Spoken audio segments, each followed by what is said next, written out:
And I do want to announce today a very important appointment to the Department of Veterans Affairs, a new director, Erica Borggren. But before I speak about Erica, I do want to speak about our current director, who is going to Harvard to be in their MBA school and program. He's a very bright person. He served for me when I was lieutenant governor on my staff as a military assistant, and he's done a great job as our Director of Veterans Affairs, and I want to thank Dan Grant for his service.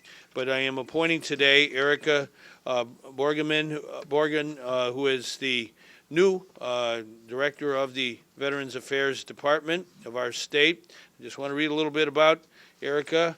Very, very impressive background.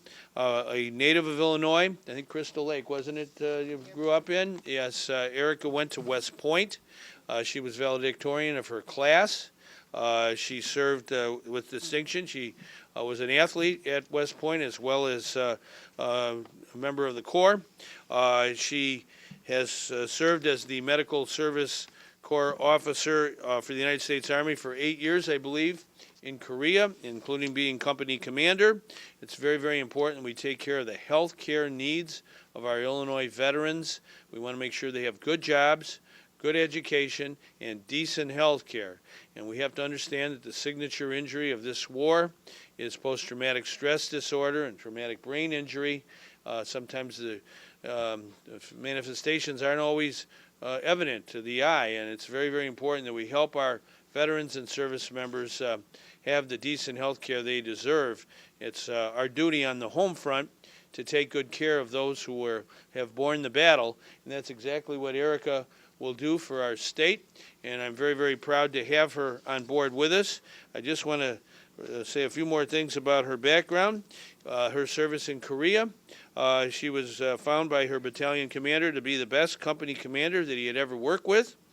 She was rated by General David Petraeus as one of the most talented officers with whom I have ever served. Brilliant, dedicated, personable, full of initiative, and exemplary in every respect. I'd like to start this morning just by thanking Governor Quinn for this really wonderful opportunity to serve Illinois' veterans. I'm honored by the responsibility that he's placed in my hands to lead our state's endeavor and show the gratitude and the respect that we all have for those who have served our country in uniform.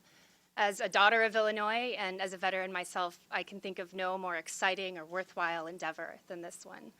And as the people behind me and several seated could vouch, our service members have shouldered an extraordinary responsibility for our country over the years. And they've sacrificed greatly in doing that. They've left their loved ones behind and deployed to fight overseas in the harshest and these days the most complex of combat environments. And too often they return home with terrible wounds, seen and, as has been mentioned, unseen. So I think that we owe them a tremendous debt of gratitude and our abiding support, and they've certainly earned that. But beyond that, they've also demonstrated themselves to be among the most tested and disciplined, the most sacrificial and committed public servants that our communities have to call upon. So I think we owe it not only to them, but to us, to our companies and our communities and our state, to ensure that they thrive when they return home. I think there's no governor that's more aware of this or who has acted on its implications more strongly than Governor Quinn.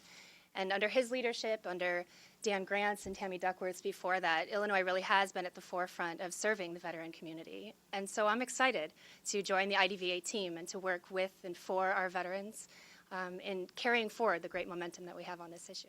So thanks.